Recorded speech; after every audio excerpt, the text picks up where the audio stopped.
Hey, what's up? This is Chris from Audio Discovery, and I'm really excited to be here with my friend Jay from Eccentric Orbit. Jay Jay and I are friends IRL in real life, and Jay is well, one of the people that I can have a conversation that'll go on for 3 hours about all these different groups that that we both feel very strongly about, and then Jay will say, oh, and then have you heard this and that and the other thing, and it's sort of what the whole audio discovery thing kind of really. Jay was one of the people who gave me a thought process to think of because of his wide knowledge of all of the different non-traditional groups, non-mainstream groups that are out there, and he spends a lot of time and a lot of effort to take that in. And then on top of that, he's got a blog. Would blog be the right way of saying it? It's basically a blog, right? It's a newsletter, but it's blog posts, just they get sent to your email. Right. So anyhow, I invited Jay to talk to me and us about basically that as a creator, as somebody who makes things, we need an audience, and Jay is, I think, an amazing audience because he's actually seeking out what people are doing, and I'm really proud of him being my friend for that, and I wanted to bring him on and just sort of gush all over him about that fact, and the fact that we as creators love him, love what he does, love that he circulates via newsletter, via word of mouth and everything like that. So thank you very much, Jay. Sorry such a long intro, but thank you very much and welcome. No, thank you. That was all very kind.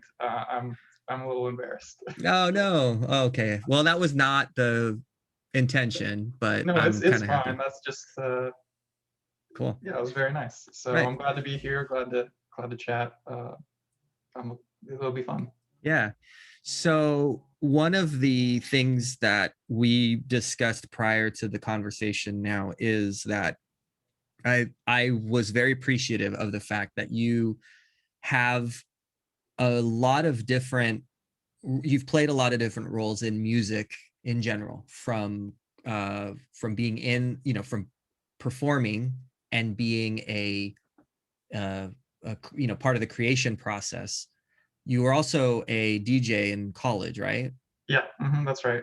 And then on top of that, you have the newsletter, and then and I know that in the conversations that we have, you're still very uh you're wanting to be a part, regardless of whether or not you're making the music, but you're still a part of the actual sort of the process. So my first question to you in that is, because of the the part of being a performer and a creator, how does that inform how you look at or look for different types of music or different performers or whatever? Sure, that's a good question. I think um, I'm going to take that a slightly different direction because it just reminded me of one thing that I think is a little different about how I approach this stuff than maybe people that haven't seen kind of both sides the same way. Just to be clear for everybody that's maybe going to watch this, I was in a couple bands during college. We mostly just played on campus. I never toured or anything, but it was a fun time. I was a keyboardist in a ska band, which is basically, like 9 people hanging out every weekend to practice. And then we got to perform a few times. And then I was the screamer in like a screamo band, which was pretty similar, except it was a smaller group of people. But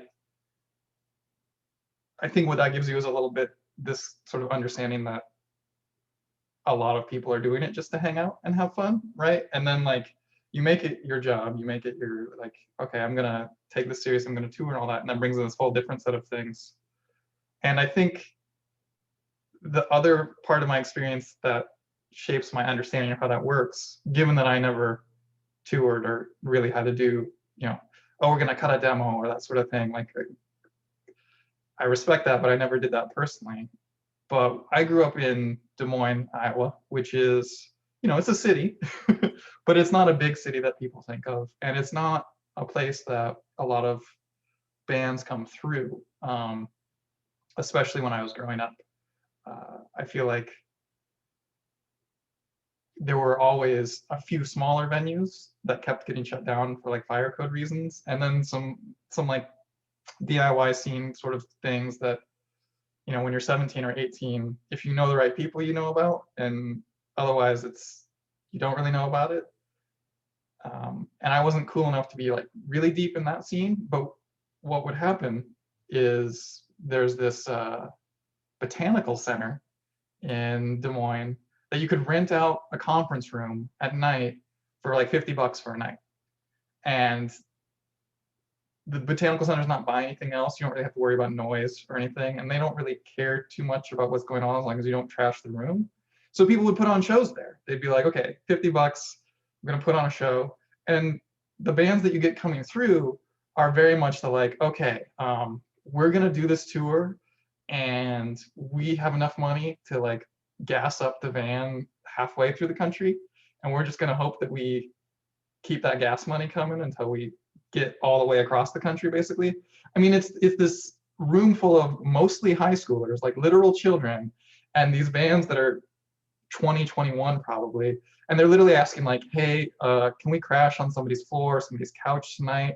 And I got to imagine there's a little bit of sort of embarrassment and trepidation about that, because even when the kids say yes, it's like, let me ask my parents, because they're like 17, right? And so you have to go talk to some random adult too, and you're just like crashing. And like, even at the time, I was kind of like, wow, like these people are really having to kind of make this work.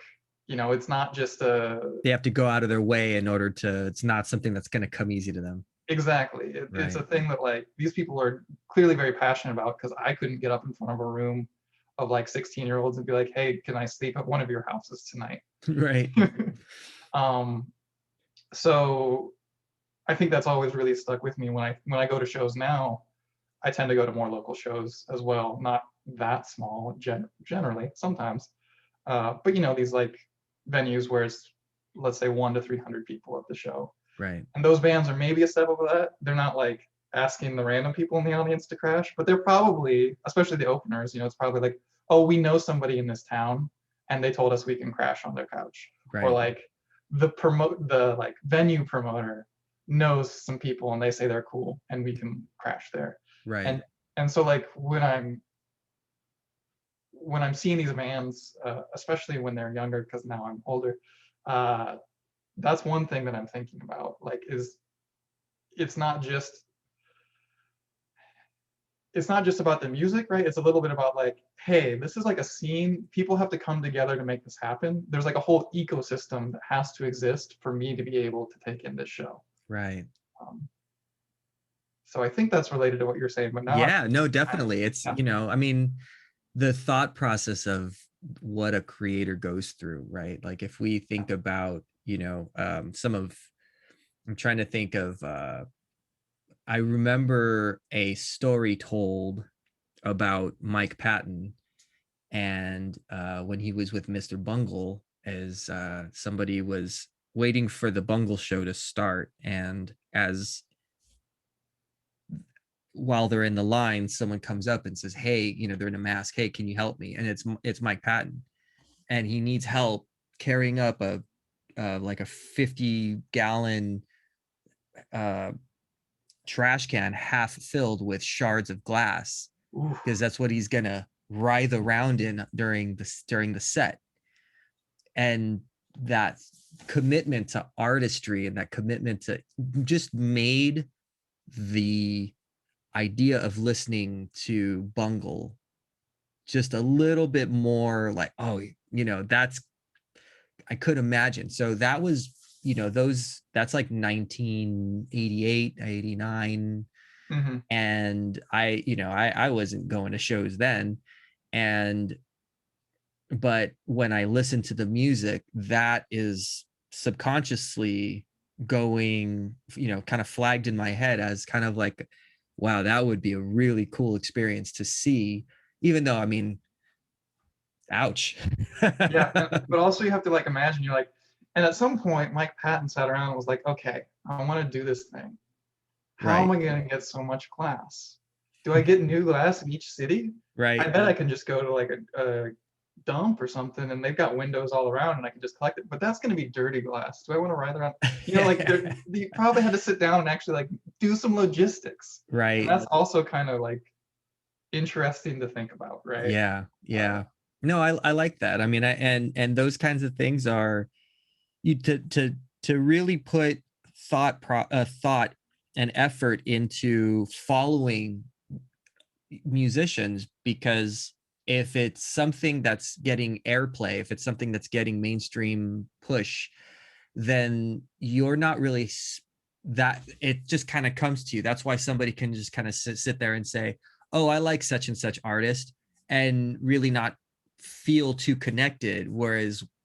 Where if someone's into a local band or a local musician, they feel very connected with them. So did you run across anybody in that time period that, and including the time period that you were working as a DJ, did you run across anybody who you still, you kept connected to them until they either weren't producing music anymore, or you just got tired of them, or? yeah, it's an interesting question. I was thinking about this actually this morning because I thought something like this might come up. And I would say, I would say that for my time in high school, I wasn't really connected to the people in the bands very much. I was like, you know, some dorky kid that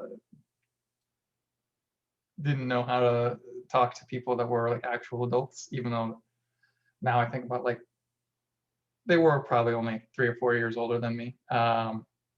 But now, well, not now, but for the last few years, up until everybody's been stuck inside, I would go to shows maybe probably 2 shows a month or so. I mean, little bust and boom, but fairly regularly. And at that point, there are people that like I connected to through shows to an extent, right? There's people that I see around at shows. There's bands that I go to see a lot, Mhm. local bands that I like, and there's a whole kind of circle around. They all have their friends, and so you see the same friends at each show and that sort of thing. So I'm connected to them at that level, but I'm not connected at the level where I have talked to any of these people outside of a concert ever. You know what I mean? Sure. Um, which maybe sounds bad, but it's one of the things I appreciate about going to all these shows is there is this kind of like crew of people that I know I might run into. They seem cool. We can have good conversations. You get this little peek, like talk to them about jobs they've had or stuff like that, which Right. gives you another appreciation for what people have to do. Like, we're in LA, so somebody works on the crew of, film shoots a lot.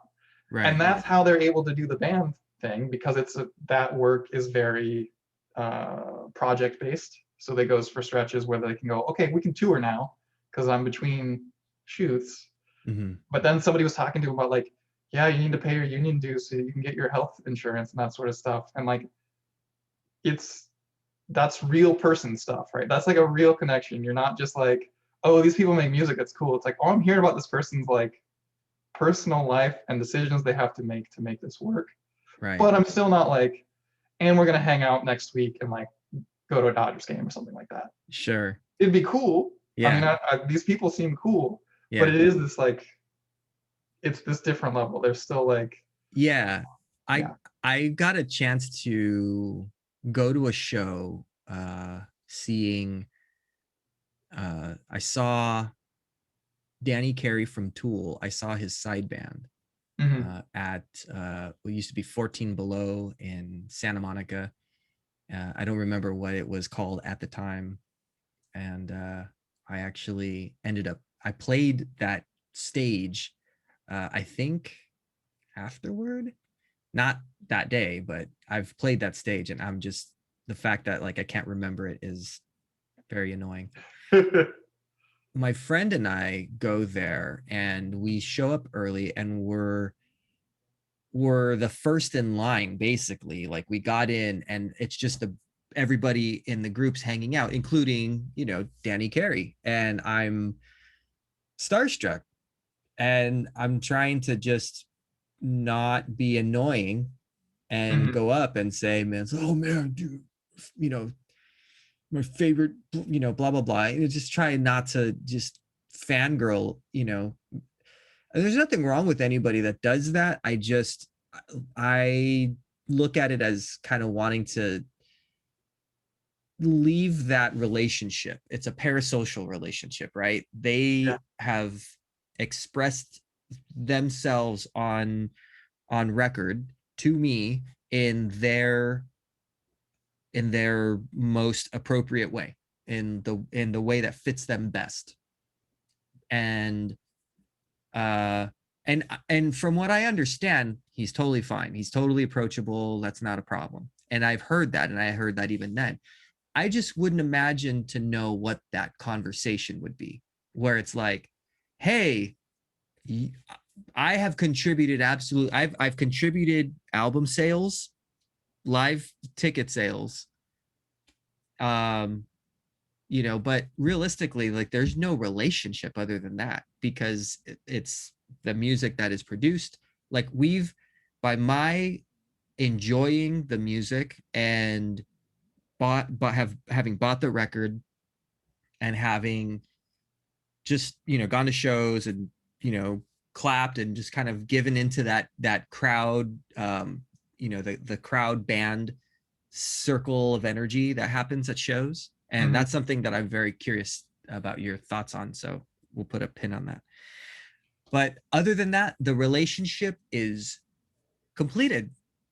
The cycle of life is done, and I don't want to violate that anymore. And I think that, so we walked out, and after the show, and he was standing out with two other people in the parking lot, and there's no turnstiles, there's no, what do they call those things, like, the ropes or whatever. Oh yeah. Okay. There's none of that. It's open, it's a parking lot. Go in there, get your car, get the hell out. uh so he is standing there, and my friend is like, I'm like, I could totally go talk to him. This blows my mind, because if you go to the forum to see Tool, they're in the green room, and you're, you know Yeah. the cow herd, you gotta, shuffle off, make sure you stop at by the concessions. But other than that, please be on your way. This way, it was weird. It was. And so my friend was like, hey, you could just go talk to him. And I said, I can't, because it's not the it's just not meant, you're just not meant to, I guess, you know what I mean? So Yeah. I get not wanting to worry about the connection, and I Well, like, go for it.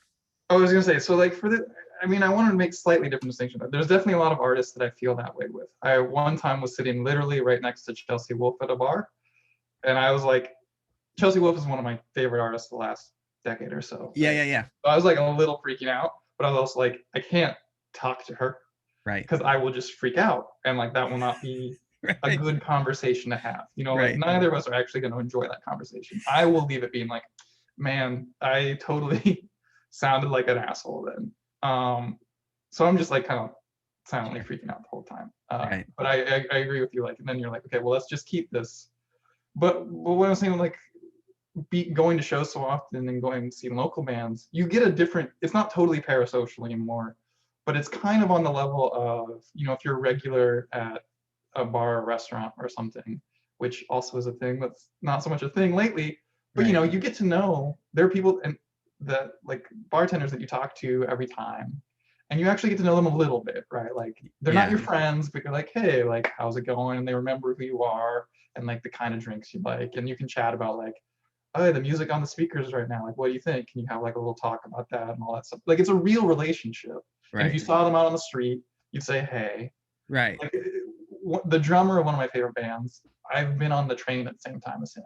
And he Right. like came over and we just like sat on the train for a few stops and just chatted, like it's a real relationship. Sure. Sure. But it's not like a see it, Right. see it, see you, we're hanging out next Right. week Yeah. either, Yeah. You wouldn't make plans beyond you see the flyer or you get the email and be like, oh, okay, cool. Yeah. I'm going to watch the band.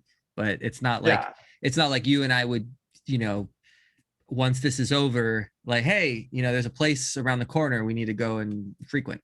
Yeah. Maybe a good way to put it is like, these are people that I think, we would definitely like hug or high five if we saw each other. Right. Yeah. Yeah.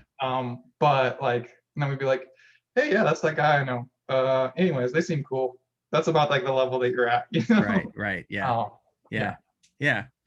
The one the pin, I'm trying to remember the pin that that You're talking about the energy between the cycle of energy, and that I think is something that as an audience person is really I don't think that there's enough awareness of the audience that like that energy that is received by the band, and channeled back, because there's sometimes where there's like an intensity to the band, and so my question is, as somebody who has gone to tons of shows, have you seen mismatches where obviously there's the mismatch of like the band that is putting out all the energy, and we are in LA, so you're going to get a lot of this, you're going to get a lot of the folded still. yeah, the folded the folded arms, but have you seen like the other way around where you've seen like a band that's really reserved, the crowd's going nuts?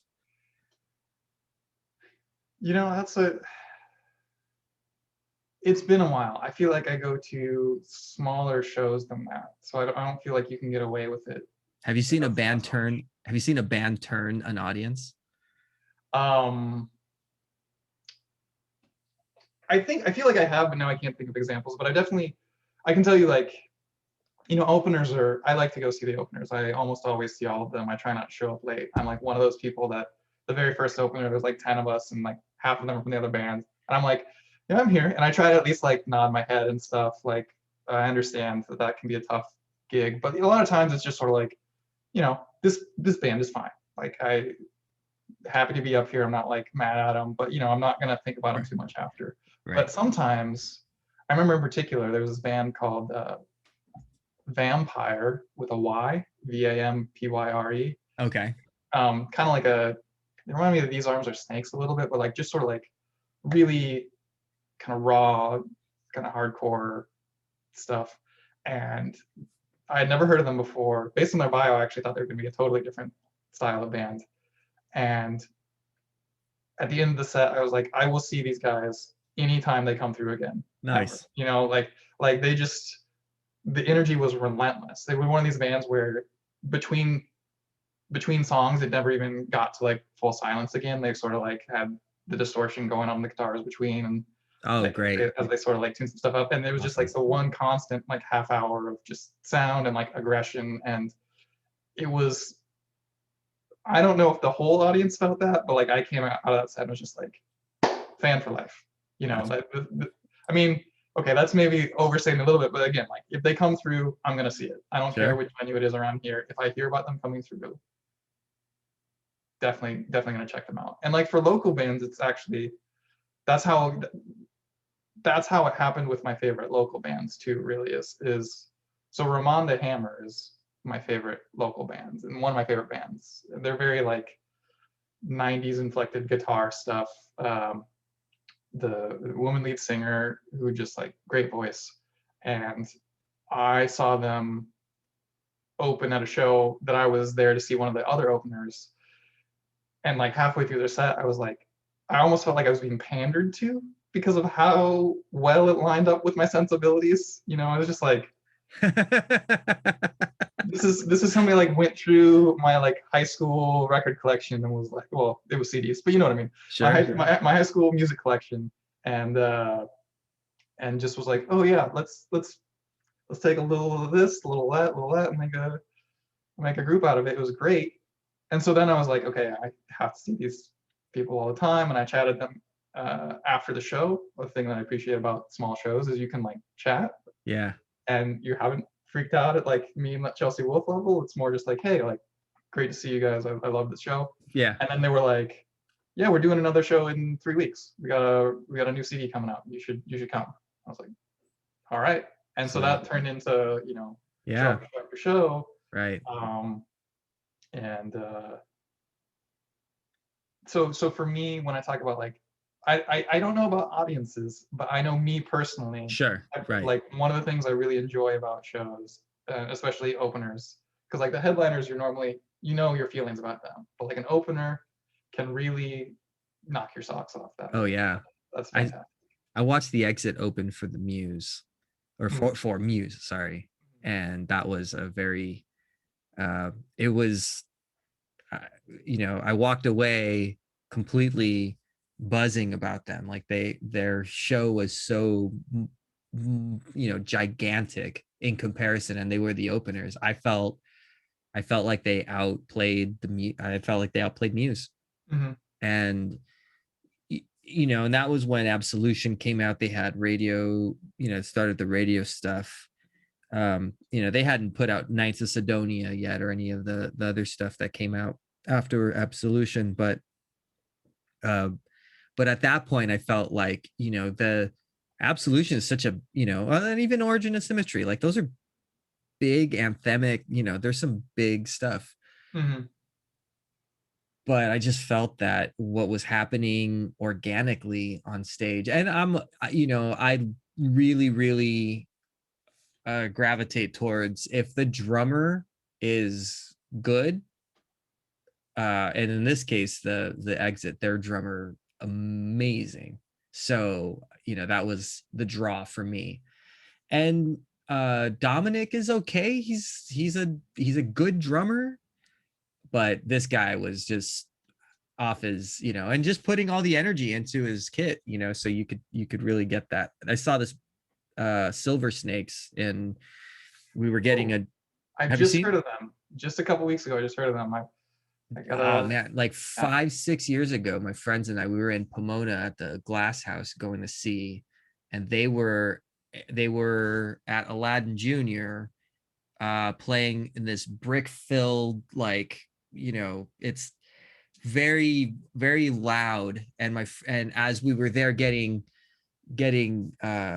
beverages, we you know, start hearing this just wailing, and my friend and I look at each other, the hell is that? And we pay the cover, and we go in, and holy crap, I was like, this is like just completely. And I don't really remember melodies or riffs or anything like that. I just remember the drummer's energy was just really one of those things that really stood out to me. And so, you know, that I think those kinds of things, if I hear,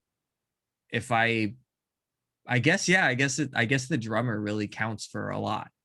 And if it's somebody where the drums are not necessarily as powerful, then you would really need to work to get my attention.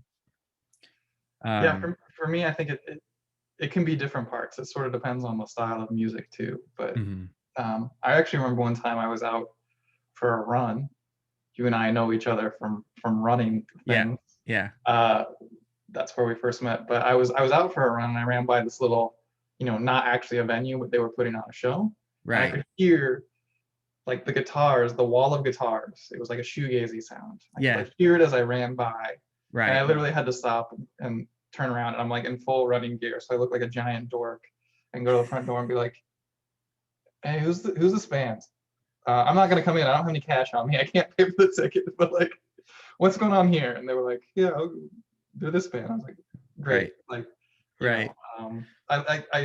I've definitely had that sort of thing before. I mean, that's an extreme example, but definitely I've also had shows where I showed up early for the opener or whatever, and I was still like getting the drink from the bar or whatever, and Right. then something happens. You know, maybe it's the guitars, maybe it's the vocalist, maybe it's the drums, but it gets me to go, all right, I gotta get this beer quick so I can go out there and see what's going on. Right. Right. You're what qualifies as being something that you would include on your Eccentric Orbit newsletter? So I'm going to give a little origin story for the newsletter, and hopefully Yeah, I will answer that along the way. that sounds great. Um, First of all, the name is from my old radio show when I was a college radio person, um, and I just stuck with it. Uh, Sounds great. so I was like reaching back to this time because I had gotten to a point where I was listening to all this music and I was going to these shows and like enjoying the connections I was making at these shows, uh, but I felt like I couldn't talk about these things with most people just because, you know, most people don't follow random LA local bands, or just kind of not having the situations where you sit and you talk about music. Like if it comes up while you're out hanging out with people, it does. But I would be like, yeah. And then I was at this show at the Echo and it was great. And they're like, I mean, cool. I don't go to shows very much. That sounds great, Jay. But another thing you and I have in common is we kind of were part of this record of the month club, which doesn't Right. actually meet monthly, and we don't listen to records, but you know, somebody picks an album, we all listen to it, and we like, then we get together, we listen to it together, and then we just kind of chat about it. It's really nice.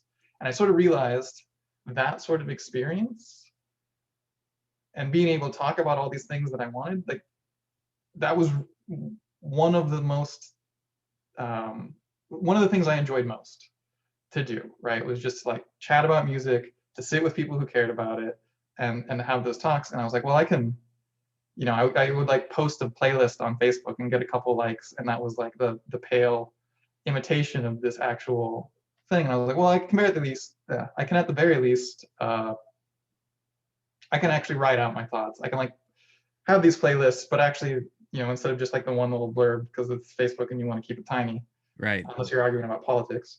Uh, but you know, I was like, I can actually like post about like, hey, here's the songs in this playlist that I think are really cool. I think if you like this song, like this one that comes right after it, you're gonna really dig. Like I heard about it from this thing, and you might want to check out that label, that sort of stuff. And I was like, I can just write all that down. I can send it out to people that actually care about it. They have to sign up. And like the hope was, most of the people signed up for it are people I know in real life, and at some point we'd be hanging out and be like, yeah, I listened to that playlist and this artist was cool and I hadn't heard about them before. And they'd be like, let me tell you all about them, and then we can actually like have that conversation. So your initial question was about, what qualifies? yeah, so what qualified, so that was kind of like, that's what qualified, was I just wanted to be able to kind of get my thoughts about a thing out there Right. so that somebody could ask me a question about it. That's amazing. You know, it's Basically. funny. It's funny because that's very similar to my my starting this channel. Is I was telling that I basically needed to vent about the it started with just wanting to vent about audio plugins, which is super nerdy, you know. It's Right. but I'd been watching all these videos and saying, oh, I really I like the utility of this thing. I like, you know, being, you know, it's like, oh man, this is so good. And my other friends, especially the ones who uh, I would start having conversations with the friends that of mine that I work with, you know, recording and stuff like that. And everybody's very utilitarian. All right, you like a plugin? Cool. Yeah, sounds good. Sounds good. All right, you know, then back to work, you know. But but there's like a philosophy. I mean, to me, like, I think that there's a philosophy behind, and my second to last video was basically about that. I put on probably about 30, 35 equalization plugins, right? And the question that I would get is, well, I mean, they're pretty much all the same. And I spent 35 minutes rambling about, no, they're not. They're not the same, because when you make a change here, then it's going to make you do this. There's a psychological, like, Right. oh, yay. So you make this, that's how you make decisions. And I think that's what I was trying to combat, was the fact that people will say, oh, just choose a few, just get a couple. You don't really need, because people, they go down a rabbit hole of, well, I have all these choices and I don't know which one to choose. And my thought is, well, load them all up and then choose the one you like. And if it sounds good, it is good. Then you move on. Yeah. So But it then it's took really me, fun to be like, yeah, I like this one because it reminds me of this thing and it makes me feel this way. And like, that's yeah, like, and then somebody can tell you like, oh, and I like this one for that reason. You can actually have kind of like a conversation about it. Like right. that's, Yeah, exactly. yeah. Um, Exactly. So and of then, course you put out a newsletter that's not actually conversation, but like, that's like kind of the whole hope is I want somebody to like, I'm putting out there what I want people to give me back as well. right. Like, I would love to hear that stuff from, my friends and It's to a, have a conversation. it's a broadcast, but also with the intent of getting something back from it. Exactly. Yeah. That's awesome. And is it basically just anything that you've encountered in the time between the different newsletters that come out? A little bit. So when I decided to make it, I did write down like a list of a dozen or so things that I knew I wanted to talk about because I Mm-hmm. was like, I'm not gonna make a newsletter and then write two of them and not and then stop. I wrote like 20 of them and then stopped for a while, but I'm back at it. Right. Yeah. I just uh, got the latest one. yeah, but no. So uh, I there were certain topics I knew would come up again and again. So like one thing is I like to make playlists. And for me, like different people like to make playlists for different reasons, which I think is cool. Like some people are very much like this playlist is to accompany this sort of activity. Right. And I do a little bit of that, but a lot of why I make playlists is I'm like, oh, these songs go together. Like this song and this song have the same bass line or something. And people wouldn't put them together otherwise, but I just thought of them together and actually it fits really nice. Love that. Yeah, and so like then the whole playlist is me just like wanting to share that with people. I'm like, did you ever like notice that these songs go together? um Dude, you're and such a DJ. Like, this is a DJ thing to do. right And we don't exactly. get that in this sort of mono culture, sort of radio thing anymore. Right, exactly. I mean it's been a long time since you got that on like the main radio, right? College radio you can still find it, and it's I mean I wish I listened to that more, especially given my kind of roots, but uh yeah, I think playlists are like where it's at. There's definitely other people that do that sort of thing too, but like that's what I wanted to that's the Right. main kind of driver. I talk about other stuff too. I talk about like, oh, and here's some music related thing. I talk about Scott Pilgrim because that is a movie and comic series that I really love, means a lot to me. And a big part of it is the music element. So I just talked about the music element. I tried not to geek out too much about like Brian Lee O'Malley is a great comics creator or something like that. Right. But yeah, it was all just stuff like that I liked around music. But I'd say the bread and butter is I used to write about shows I went to, and then I would write about playlists I made. Right. Right. Yeah. Are you the kind of music is the soundtrack to my life type of person? I feel like that really it varies throughout my life. Sometimes it's very much like I need to have music going at all times.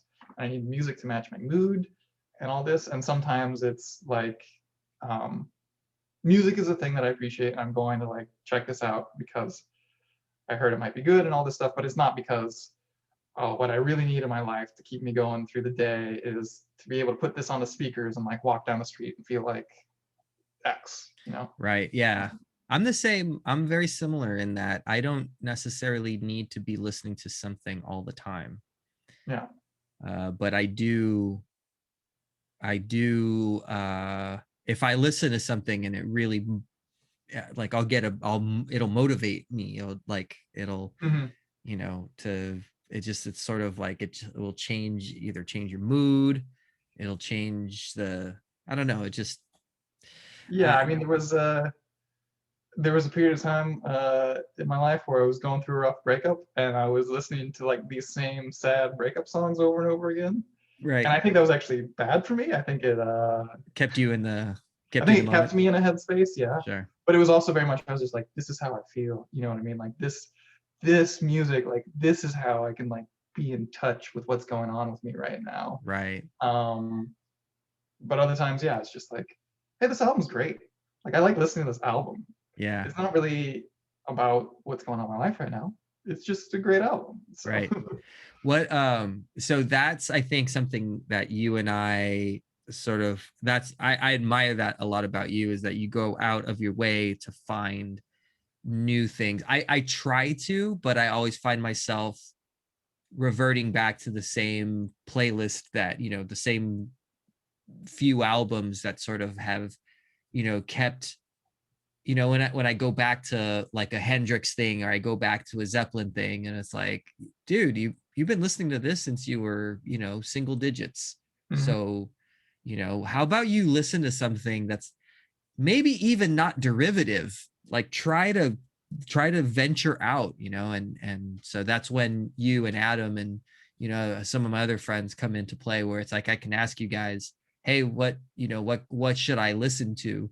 Which I know if I do that to you, you've got like a recommendation list that's as long as super long, but As long as a long thing. as long as a long thing, yeah. Uh, I was gonna say like a scroll, but then explaining how long a scroll can be, it's like, well, but yeah, I feel like the amount of effort that you put in to the discovery of new music and new things is highly inspirational to me. And what I've done with it, and this is something I'm going to feature on my channel soon, is that I will go to the Wikipedia page of list of 2021 albums, mhm. and they show all of like the like uh major and semi-major releases, and I'll just sort of like throw a dart and then load that up into either YouTube or Amazon Music or something, and and start listening. And does it suck, does it not, because I feel like radio and the promoted music that's out there is just so limited in scope. I don't really feel like there's really anything I'm uh that I'm being nurtured to listen to something outside of my wheelhouse. It's sort of they try to stay with the same safe wheelhouse, versus being able to say, well, here's this really strange type of song that it may not work out that you like it, but maybe it does, but they don't do that.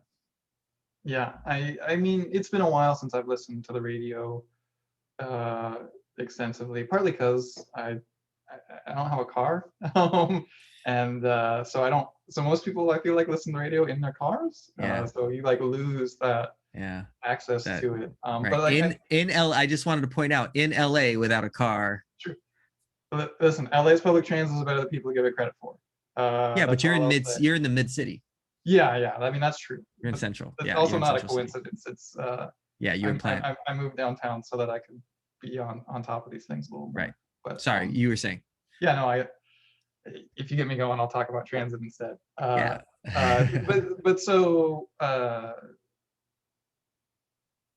yeah, but like you were saying, even when I was listening to it, there's some stations out here that are uh, there's some eclecticness to them, but mostly it's pretty limited playlists. I'm not even saying the stuff they're playing is bad or anything, but it's just kind of like you'll It's hear just it yeah. again and again, right? Like, Yeah. um, so I feel like the ways I've discovered music has really shifted over the years. And I'm actually really flattered to hear you say like you think I do a good job of it now, because I feel like now is when I've gotten lazier about it. But it used to be, you know, when I was growing up, the radio was pretty much all you had. Hmm. Uh, the internet like was not a great place to hear music still, because everybody's internet was slow.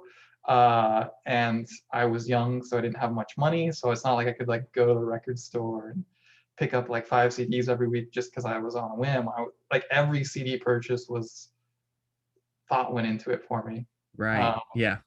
and and so in that kind of environment, it's like, well, how do you even know what to buy if you're like, I want to buy something that's not on the radio? Hmm. Because like I heard this other stuff is really good. So where are you hearing that? You're like reading reviews, basically. I mean, I was reading Pitchfork at the time, which was early 2000s, so a little bit before they were capable of making or breaking a career, but they were still pretty pretentious already. Um, Well, they so had to I'd start read about somewhere. stuff there, or like on Yeah. other random websites. Right. Um, and it's stuff that in retrospect is uh, like I heard about Radiohead from a Smashing Pumpkins bulletin board, right? Like I love the Smashing Pumpkins, and I was like reading some bulletin board because like I love the Smashing Pumpkins. So he's like, yeah, if you like them, you should listen to this OK Computer album. And I was like, sounds good to me. And I bought it without even, heard Well, it. I think it just sounds okay. Just um, I'm sorry. yeah. No, but so that was the sort of thing. That was the process when I was younger. I would just like have to like read a bunch of reviews or like random comments and be like, oh, something about that intrigues me, and like roll the dice a little bit. Right. So then when you get the like actual album, like you put some effort into trying to like it, which is Right. I feel like a thing that I don't do as much anymore. Um, Right.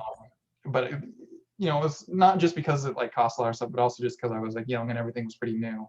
So I'd like sit there, I would like just listen and like read the liner notes, even though I've never been a person that really cares about lyrics. But it's like I'm just sitting there, I'm just listening to this, I'm in this, I'm like gonna immerse myself in what's going on. Um, and then it kind of, I went off to college and stuff, and got involved in college radio, partly so that it had some giant library of CDs, and I could just go in, and just like walk through the stacks and be like, oh, this sounds interesting. Let me just put that on, you know. Right. And I was also like reading a bunch of, I don't know if you remember the website All Music. Hmm. Um, Yeah. so like All Music would be like, this band is like these 5 other bands, and I would just like click for like 2 hours and be like, I haven't heard of this one, I haven't heard of this one, and I'd read like reviews of 2 or 3 of each of their albums and be like, that album sounds like I should check it out, and then I'd go and see if it was in the college library or something. So that was like, yeah, I was doing work. I was like working at this radio station. I was like spending my free time just being like, I'm just gonna read a bunch of All Music pages about these bands. They say that their guitars are angular. I think I know what they mean by that. I think I like that. Let me just check that out. Um, and then it got to, the thing where I was like sort of keeping up with reviews and music news and stuff for a while. So you'd like you hear about new stuff coming down the pipe or a new side project, and you'd be like, I'll do that. And now I'm kind of at an age where it's like my new music discovery process is essentially um, things that the Spotify algorithm serves up to me, which Right. I thought was very good when I first started. At this point, I think it's like got me pegged a little too well. So it's like, here's like the 3 genres we've decided you like a bunch. And I'm like, Oh no. okay, but like I liked it better when you were mixing it up a little bit. Right. Right. Right. And then it's like end of the year lists, and when I'm on Bandcamp, like to especially for the last year or so when they've had these Bandcamp Fridays where the 100% of the proceeds goes to the artists, I'm always trying to make sure to pick up some albums each Bandcamp Friday. And then Dude. when I'm on there, Bandcamp has really good articles. They're like, hey, like here's how to get into this genre. Here's how to get into this band. Here's what we think the best albums of the last quarter are, or something. Dude, And the I'm nice writing thing this with that down. is, you can have the stuff embedded in the article, and so you just be like, oh, this blurb sounds interesting. You play the one song, you're like, oh, that sounds cool. But it's like much less active than it used to be. It's like From day to your day, I'm getting served up stuff from an algorithm, and then like once a month or so, I'm putting myself in an environment where like some reviews and some samplers are kind of like bringing stuff to my attention. And then the other Sure. thing is I would see stuff at shows. So when I was Hmm. going to shows twice a month, that was fairly regular. But Right. for the last year or so, that's not been a part of it. Um, so it feels like less work back than the days when I was like spending 2 or 3 hours every weekend just being like, let me read a bunch of bios of bands that I'm not even sure I'm ever going to listen to. Right. Yeah. Yeah, the liner notes you mentioned, I remember being, when if I was really enthralled by a group or a band, and it typically was, I saw them on MTV, so and I liked a couple of the songs on Mm-hmm. the album, then I would pick up their album. I would pick up the album and take a chance. And then Yeah. what happens is that you get drawn in by a deep cut.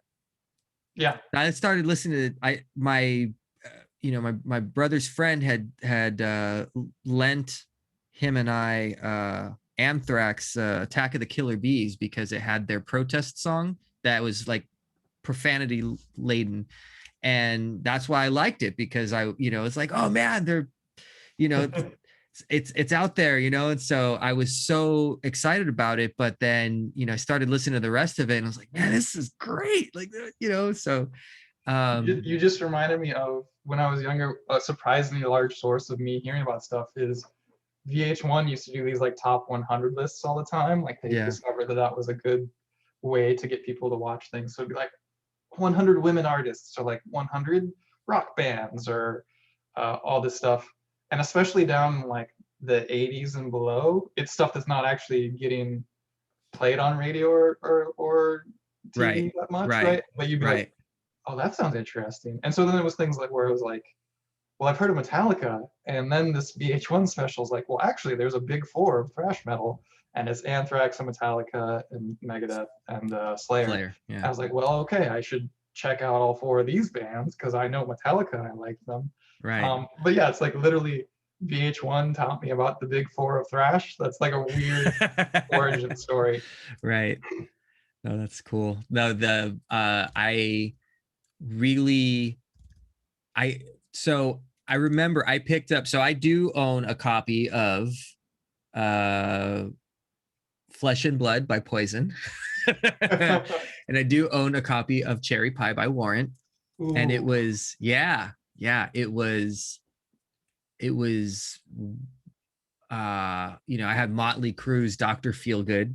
Mhm. Dude, if it was on the Dial MTV, if it was on, then because that was the validating feature. It basically, you have to, your excuse me, your a lot, kind of allows you to be able to say like, oh yeah, I like this band because there's this motivating factor behind Mhm. the list. But if you think about it, because you were talking about the VH100 thing, it's interesting because numeric, listings of that's been clickbait since Oh yeah, before, you know, since that's before so, the internet. Yeah. yeah, so interesting now that because Billboard 100, the Billboard charts and all that kind of thing, Right. but you assign a number, I'm gonna do that. I'm gonna, like, the audio discovery 47, Mhm. because the number's arbitrary. Right. Who gets to be the odd one out. Yeah. So yeah, the process that you describe about Spotify, that still takes a lot of work and intention, because you have to pay attention to new stuff. I think my I like putting on the stuff that I already know, the music that I already know, Mhm. because of the fact that my brain is already wired to listen to it.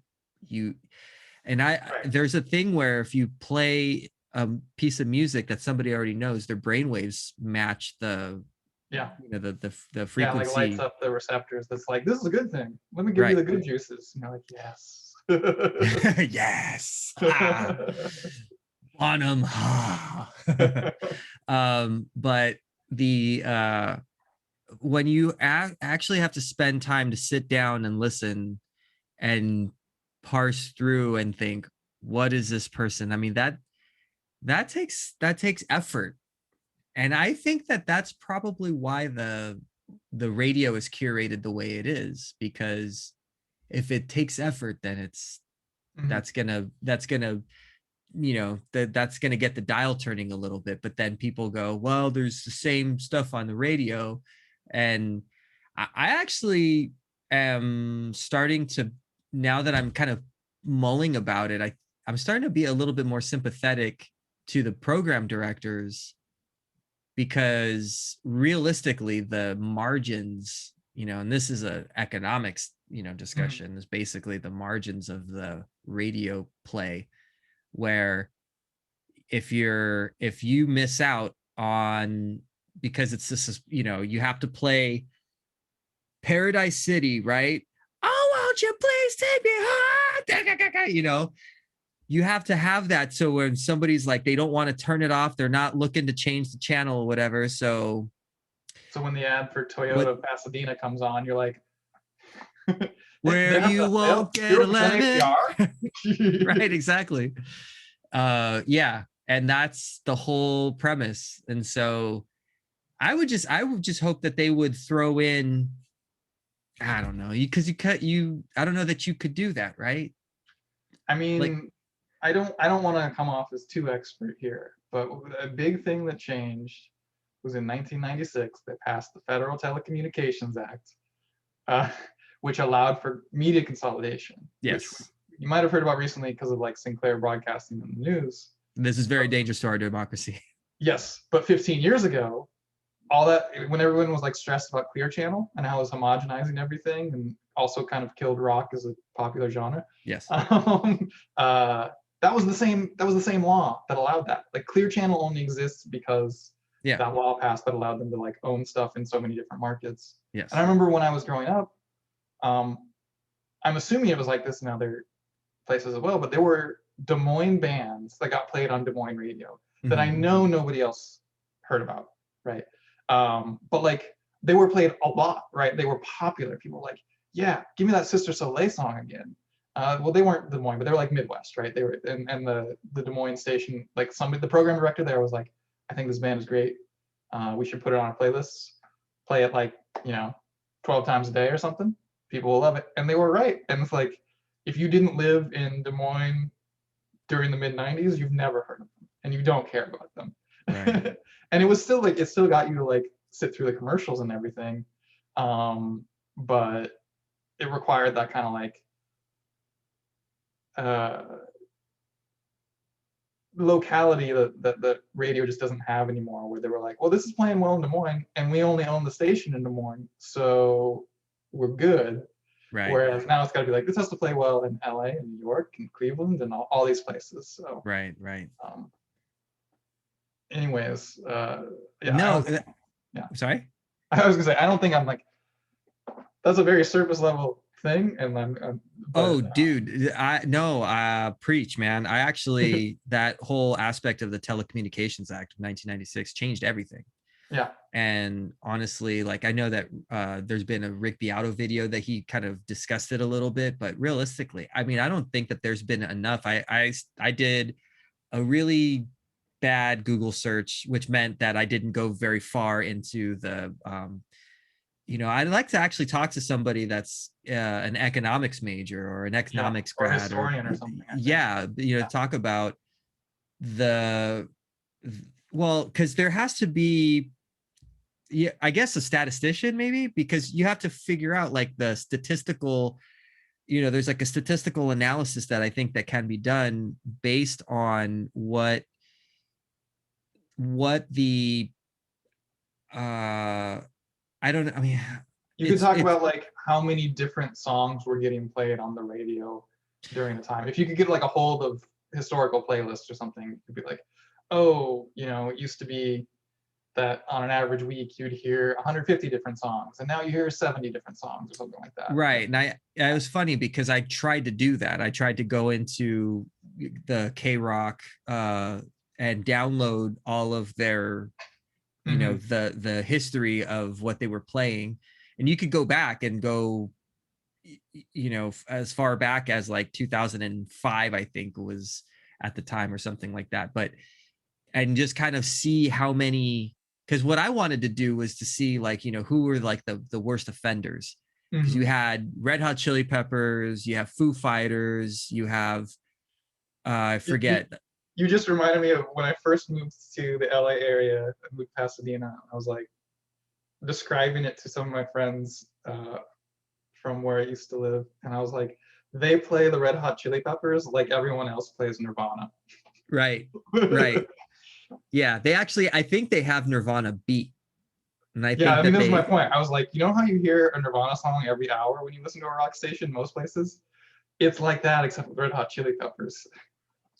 and yeah, and so that's, so I tried to do it and I got bored with it because if I could stick with something, then I'd probably be good at something. But, Oh, I feel you there. but, yeah. And, um, it's, I think it's possible, but I definitely would want for someone to talk about in depth what the intention was, because I think that they meant to deregulate it in a way. I mean, there was sort of like a thing where they were just trying to deregulate everything, but Yeah, it was supposed to deregulate the market so that you wouldn't have, there was like something tucked in there that they were intending, but what it did was essentially allowed for the massive consolidation of all these different, not just the radio companies but also the media companies. exactly. Yeah. And the other thing that I want to talk about with an economics, somebody who knows business, economics, etc., is to know when they consolidate the radio, or not the radio, but they consolidate the music components. So Sony owns music, but they also own movies, and they also Uh-huh. own they also own a camera division. They also own an Right. audio division. They also have, you know, stereophonic and all that kind of stuff, right? What I see is it's kind of like a franchised restaurant, because when like if you have a restaurant that is basically within this pool, okay, so your your company, restaurant A makes X amount of money, restaurant B makes X minus N amount of money, Hmm. right? So they're not doing as well. Right. So the profits and revenue from restaurant A help Yeah. restaurant B. So Right. if I look at a product line, and my product line from here, this is maybe a loss leader, but the PlayStation line from Sony, allows for, so then we can basically use our loss leader to feed in so that we don't have to use any music or anything else from other companies. We don't owe them for Hmm. royalties, residuals, etc. Same thing with movies. I don't know if everybody on those movies, if all the music is the Sony artists, but essentially the music production process suffers because it's allowed to suffer, because there's no benefit in making it risky and making it like, oh, hey, let's get something new and exciting. Well, why would you do that? You don't need to do that. You could just, if someone's coming up and they're doing pretty good, well, we could just buy them. It's no problem. Like, it's fine. That conglomerate sort of thought processes, I think when people say, because I always sound like a jerk. No, I always sound like like I'm, speaking in cliches whenever I talk about this aspect of it, because I'm not anti-company, but the way that it goes, it doesn't, there's so much like, I guess, leverage that they don't let, there's you have to be able, I understand that I'm reaching here. I'm trying to find exactly what I'm trying to say, is essentially the creative process, you need failure. Yeah. you need failure in the creative process. And here's a good example. Pink Floyd had a really good songwriter when they started, and that's how they got kind of into it, right? And then he goes crazy, he goes nuts. And then from there on, the other guys are sat with their musical instruments in hand, looking at each other, going, our songwriter is playing other bands' songs now in, while we're here. Like, I could just imagine they're all just looking at each other going like, dudes, what do we do about this? And it took them, because let's see, Saucer Full of Secrets, it Ummagumma, I believe, Adam Hartmother, right? And I think that they did the soundtrack for more, but up until they did Metal, they were still just sort of like this fledgling, like fledgling's like my new word for today, by the way.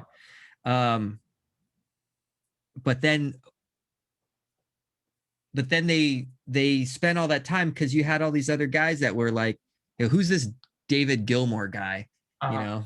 What, bring back Sid, that crazy guy, who's Dave Gilmour? And then they composed Dark Side of the Moon, and that was on the top 100 Billboard album chart for 13 consecutive years. And so that would never happen now, because you have to have it all figured out. Yeah, so this actually reminded me of something I wanted to mention anyways, which is, so there was this big shift in the 90s as well, where like the majors went from like, there were like 7 majors to like 4 majors or something like that. I don't remember the exact numbers, but there's that. But so now what you have, maybe this is just me maturing in how I was like taking in the music, but nowadays I'm so much more aware of labels than I used to be, record labels. Right. And there are a lot of like smaller record labels that are putting out great stuff, and you can kind of follow them. So that's another place where I got new music from, was, when you buy the stuff off Bandcamp or whatever, they're like, do you want to be on the artist mailing list, and do you want to be on the labels mailing list? And so, I pick and choose a little bit, but there's a few labels where I'm like, yeah, I've bought, 4 albums from this label at this point. Clearly, whoever's doing A&R there or whatever is on my wavelength. Right. I'm gonna just have them send me an email about like what's coming out with them, and I'm always gonna check it out. And even if I only like half of it, like, it's still giving me new stuff that's coming through, and you can like see how they develop their roster. And on Spotify, several labels will put together just playlists that they update every week or 2 or whatever, and it's probably some intern or something. But I used to listen to those fairly regularly, and that would be a lot of stuff where it was slightly outside of my wheelhouse. So it would be like interesting to kind of hear, okay, here's like the 2 or 3 artists that I know I love from them that got me to pay attention to them in the first place. And here's whoever is maintaining this playlist for them is like really into that, but also more on like this side of things that I'm not on that side of things, but I'm still like, they're bringing me kind of the stuff that they think is coolest. Right. So I'm hearing kind of that sort of thing, but in the way that's most likely to appeal to me as well, because it's somebody that I definitely have this commonality of the like things that got me interested in label in the first place are there. Right. So that's really cool. And like those labels definitely can mix it up a little bit. Sure. I mean, I suspect that the economics are really rough, but at the same time, I think they have a more personal relationship with their artists a lot of the times. I mean, I don't want to stake out a side in the labels versus artists debate, because it's academic to me. I've heard tales of some labels that even at that smaller level that have treated their artists really badly. But I see others where I think they're, based on how people's careers have gone and how people talk about them at Right. shows, I think Right. probably do a better job. So like Sargent House is a label that I really love a lot of the artists on, and they're actually based in Echo Park.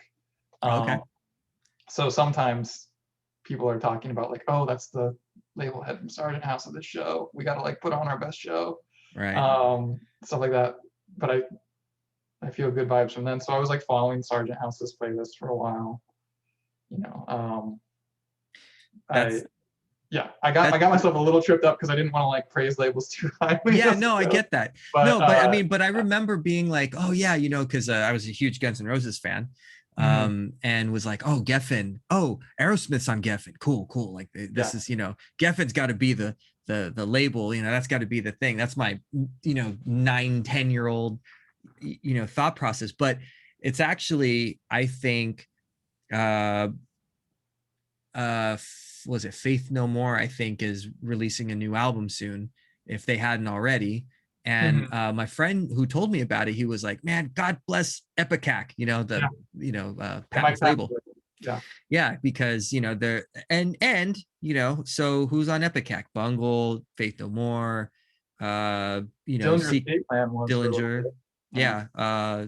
Yeah, but but you're gonna get a certain aesthetic from that, Warp Records, um, Mhm, which is the Aphex Twin is on, and right. so Nothing Records, which is 9 Inch Nails. So you got all these different, like, I mean, and I think that that's the whole purpose of a record label, is to kind of have kind of a brand, really, you know. Yeah, but You, what I like is these smaller ones. I feel like they they are a little more idiosyncratic. So like an example in my mind right now is there's this label called the Flenser, which came to my attention because they put out some early King Woman stuff. Uh, they put out this album Love by a band called Muscle and Marrow, which is one of my favorite albums the year it came out. It's fantastic. Um, they put out Planning for Burial. It's kind of like this funereal post metal stuff. Like uh, so it's mostly stuff that's like on the heavier end, but there's a little variety there. Like Muscle and Marrow was very like synthy and soaring vocals kind of stuff. Whereas yeah, Planning for Burial is like super slow, plodding, giant wall of guitars and like really deep in the mix. Just this guy being like, because it's not the focus at all. Like it's not in your face like an extreme metal thing. It's just like part of the soundscape. right, Um, and then I started following them because they put out, like I said, 4 or 5 albums. I was like, these are great albums. And a lot of times they put out stuff it's a little too extreme for me. I'm not saying it's bad or anything. It's just like, there's this group called Mama Leak that's like blackened free jazz or something like that. It's pretty experimental, pretty harsh. And right, I give it a listen and I'm like, I respect what you're doing. I can't quite get on that wavelength. You know what I right, mean? And then they put out this album by an artist that goes by Midwife. And it's lo-fi guitar and vocals, like loop stuff. And that's it. Like she calls it heaven metal because it's like a play on heavy metal, but there's nothing metal about it actually. It's like very much like bedroom singer-songwriter kind of like stuff that I right. love. Like it's meditative. It really Oh wow. it's really warm. Like there's the most recent album she wrote after apparently someone she was close with had like died. So there's some mournfulness to it. Mm, Um, and it's just like really nice stuff. And it's not at all the rest of the Flenser, right? Like it's not heavy in any way. It's not harsh. It's not experimental really. It's just kind of like this nice warm bedroom experience. Like, and I love that I would never have heard of it except that I was following the Flenser, right? Like mm-hmm. it's um, that whoever there like made that decision to be like, well, I know it's not like what we normally put out, but we like this artist for whatever reason. Right. Good job on them. That really brought something to my attention that I wouldn't have heard otherwise. Yeah. No, I mean those. The thing is that I at the same time that I like, uh, the same time that I like early Deftones, I also like, you know, like some of like Bjork's more mellow stuff. Hmm. You know, so I don't think that you can. I think that you can sort of powder these different like tastes. You know, you could sort of just like, you know, or pepper, I guess, you know, you can just sort of like, okay, Hmm. here's these little things that you can do, but offer your listeners and, you know, as a label. But for the most part, there's a certain, and what I think the internet and the downloading, and now we've got this idea of everything's on to Wild West, just, you know, figure it out. Now there's really nobody curating the music as much. And Hmm. which I think is there's starting to be avenues of that. You know, I remember a decade ago signing up for Pandora Uh-huh. and allowing Pandora to start, you know, but then the that started to sort of, you know, you start liking things and then they start saying, oh, okay, well, we're going to send you all of the same stuff. But yeah, can't Yeah, it's the necessarily do. tension. Yeah, it's the tension between like, well, you're right. I actually do really like this stuff. You got me nailed. But then also like, but I want a little serendipity. You know, I want somebody to surprise me, and I still want to like feel like I'm not all the time, but sometimes I want to challenge myself a little bit. You know, like Right, right, for me lately, that's been a little more on like the experimental and harsh side. right. Um, but that just is kind of a function of stuff that I'm already aware of. Like I also a couple years back, there was this sort of spate of more singer-songwritery stuff, and that was never my vibe because again, not very interested in lyrics in general. Right. But I still like was like, oh, you know, let me check that out. You know, let me actually see. You know, I've been aware of this genre forever. Like my dad listened to Tapestry by Carole King all the time when I was growing up, right? But like I never really listened to it a lot, and I still wouldn't call myself an expert or something. But it was like, oh, now I'm listening to like Phoebe Bridgers and Boy Genius and Soccer Mommy and that sort of thing. And it's like, Mm-hmm. oh yeah, this is like a different thing as well. And it it feels good to be like, oh, I don't just listen to like alternative rock from the 90s and bands that listened to a lot of alternative rock from the 90s. You know what I mean? Like it at some point, like I want to still be able to have that experience of saying, well, you know, here's a genre that like I was never really able to get into, or you know, for whatever reason, it wasn't the right time, or it never spoke to me, and like I I want to like be able to find the value in it for me. I'm not trying to say that those genres don't have value because I don't find it, but you know, like there are things that just don't speak to you, and it's like I still want to be able to have that experience uh, as I grow older. And it is a challenge where it's like, oh no, here's the value. Like here's the thing that can speak to you. Here's the thing that's gonna make you like actually pay attention and want to listen to this stuff a lot. And you don't get that if all they're giving you is like, yeah, but you like grew up in the 90s and like alternative rock. So like here's a bunch of that and a bunch of stuff influenced by that. Right, So right. that's like the tension. It's always like, I mean, I do love that. Um, but like, give me something that I can like learn to love at least Yeah, occasionally. Like, you don't want to hear that definitely. all the time. Sometimes you're like, I just want to chill out. But like, that's the really exciting stuff is when you're like, oh my God, there's this whole world there Yeah, that I wasn't like connecting to, and now I can connect to it. And so now there's a whole new world available to me. That's yeah. exciting. Awesome. Yeah, man. So I'm gonna start kind of closing stuff off. Sure. We're gonna because we could go on forever. Yes. Yes, we haven't even um talked about our mutual love of Deftones. I mean, yeah. So but I think, you know, what I think, and like your um I'd like your feedback on this, is like what I take back from your, you know, from your involvement in, say for instance, having, you know, being a person who likes to find new artists, find new new suggestions or whatever. It's just that the music still has to be out there. And as a person who creates from time to time, I need to do a little bit more of that. But I think that the main thing is that for anybody who's listening, I think that there's still the aspect of where there is an audience out there, and that we need to understand that you still you need to put your music out, and it may or may not be perfect, but it'll still speak to somebody.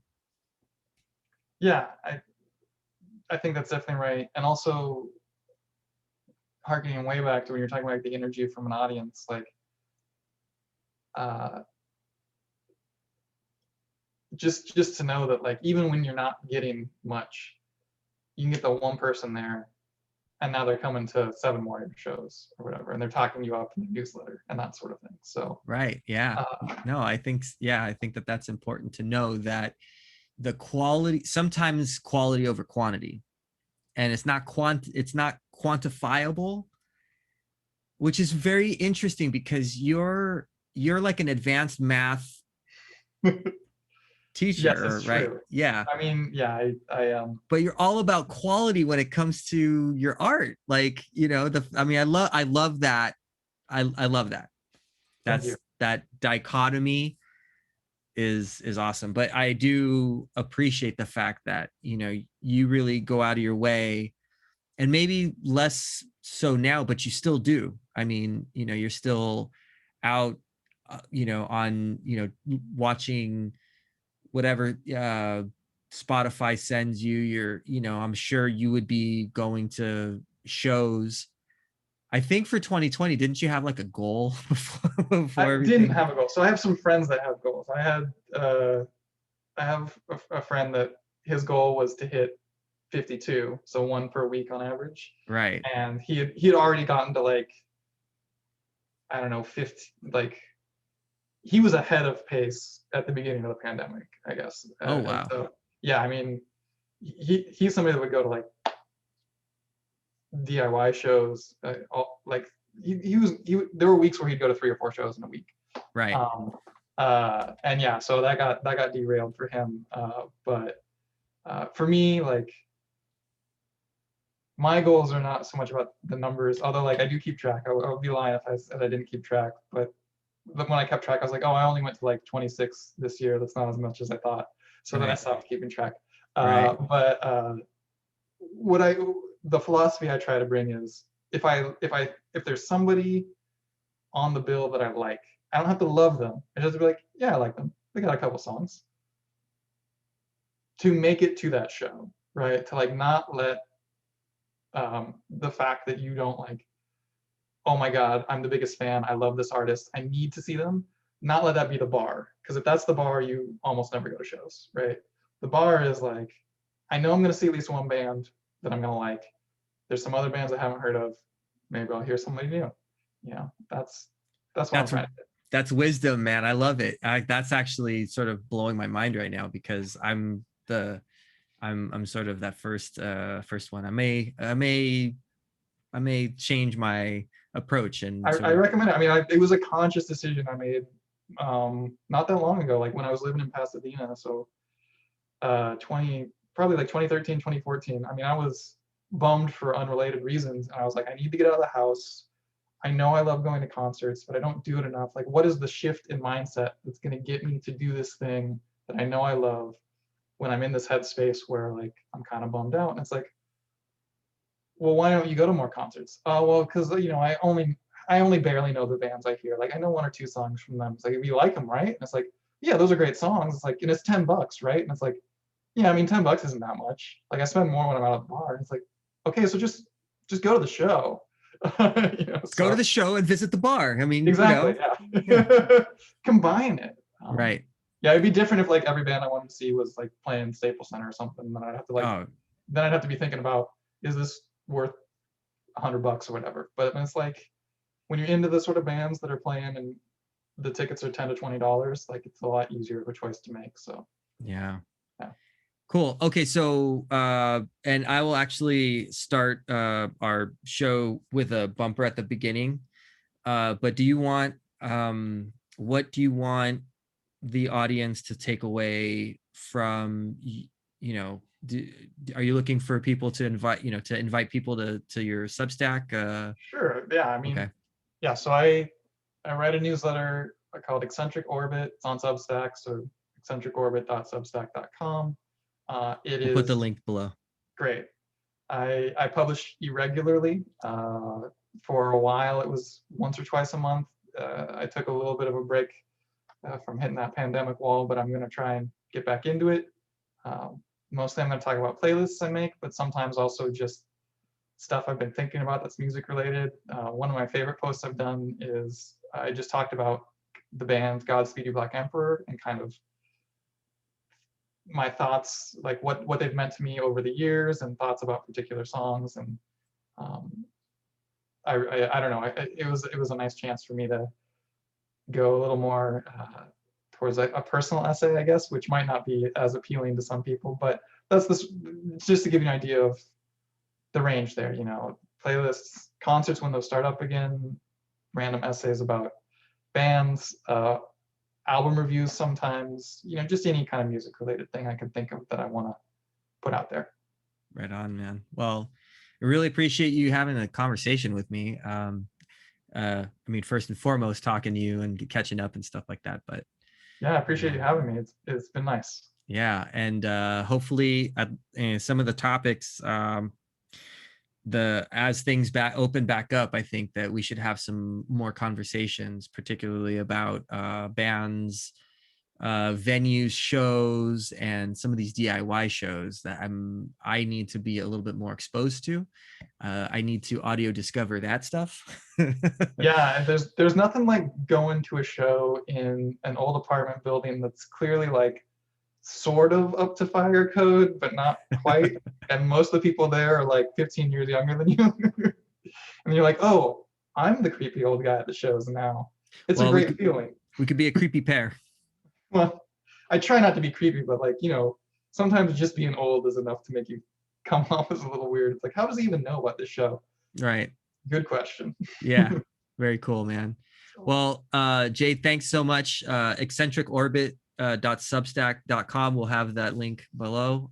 Thanks to our audience for making it through our discussion. So thanks very much. And we'll see you signing off. Peace.